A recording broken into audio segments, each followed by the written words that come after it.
Dr. Vibhuti Prasanna Sinha, who is actually a great teacher, a great mentor for so many postgraduate students. And currently, he is the Secretary of the Bihar Musical Society after having successfully completed 3 years of Chairman Scientific Committee. And he has a lot of publications in national and international journal. So I would like to invite Dr. Vibhuti for his talk on phacoemulsification in case of operated trabeculectomy. Thank you.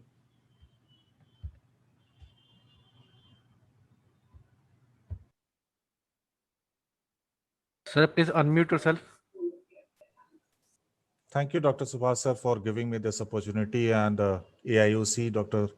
Partha Viswas, Dr. Namrata Sarma, Dr. Mahipal Singh Sachdeva, and everyone for creating this wonderful opportunity for in difficult situation. So I'll be talking on phacoemulsification in a case of operated trabeculectomy where the bleb is functional. If the bleb is not functional, then naturally we have a little more leverage to do a re-trab with phacoemulsification. But the problem arises when we have got a functional bleb and we have to safeguard the bleb as well as the cataract surgery. So pitfall is challenging proposition for any surgeon as glaucoma requires lifelong management. The development of cataract is a significant concern in such patients. Now, determination of glaucoma progression itself becomes difficult when cataract is significant. And that's why these patients require cataract surgery little early on.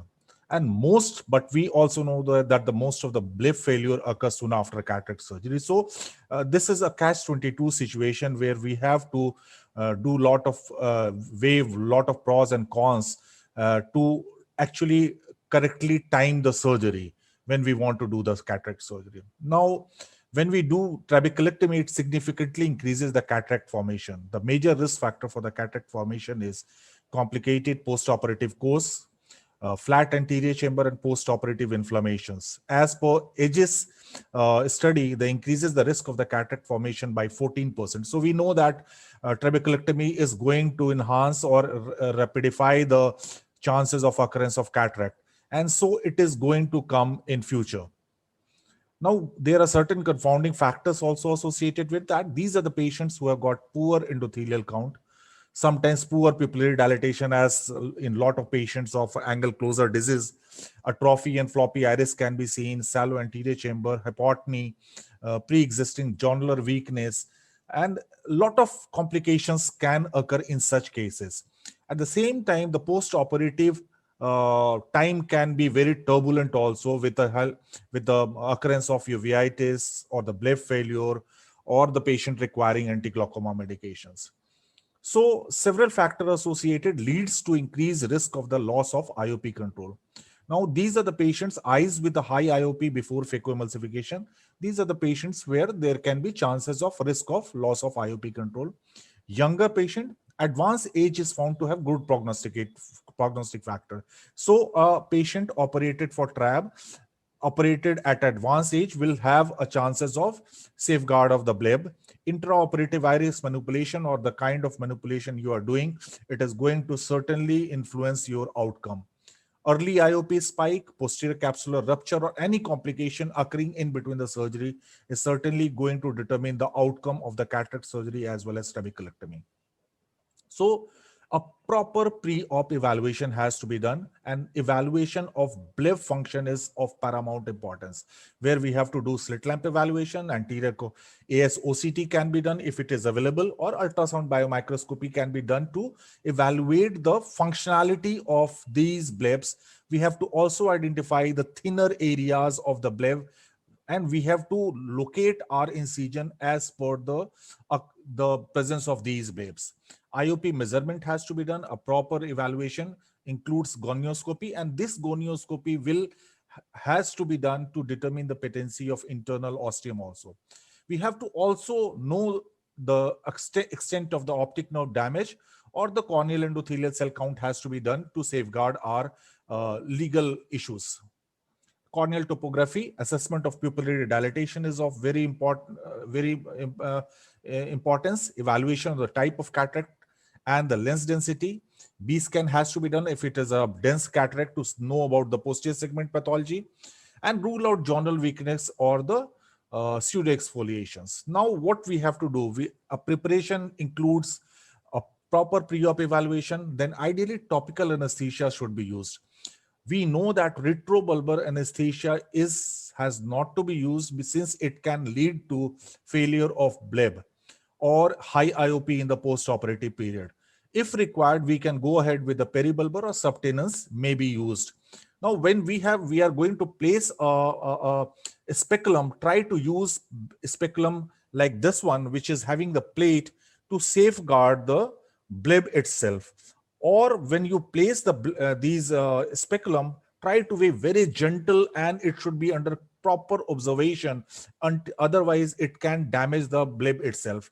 Like in this case, incision has to be clear corneal and incision need to be placed little away from the functional bleb.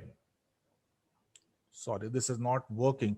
So clear corneal incision should be made and it should be placed little away from, like in this case, if the bleb is here, we need to move from the temporal side and the bleb main incision or the side port incision can be placed up to this mark so as to not to damage the functional bleb. To counter the pupillary miosis, injection of the high molecular viscoelastic agent has to be performed, to be used. Dye has to be used to give a proper appearance or the proper visualization of the anterior capsule so that we can create a proper capsulorhexis. Irrigating fluid, chilled balanced salt solution so as to protect the endothelium has to be used. Now, hydrodissection and hydrodelineation has to be in a proper way so as to not to damage or not to create undue pressure into the anterior chamber. Always try to do most of the maneuvers from the main port rather than from the side port, as it is going to increase the pressure, intraocular pressure, and that can damage the bleb itself.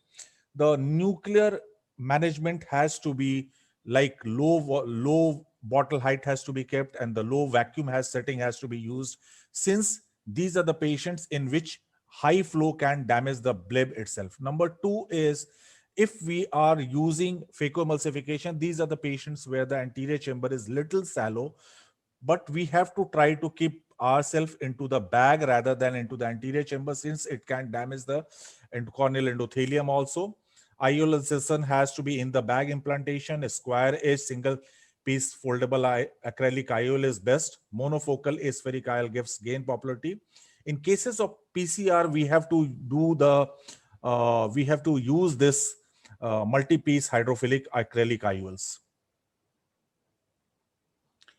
So at the end of the surgery, we have to do the proper cleaning of the viscoelastic material, and we need to see the bleb function by injecting BSS into the anterior chamber. Remember, we can use the trypan blue to evaluate the bleb also at the end of the surgery.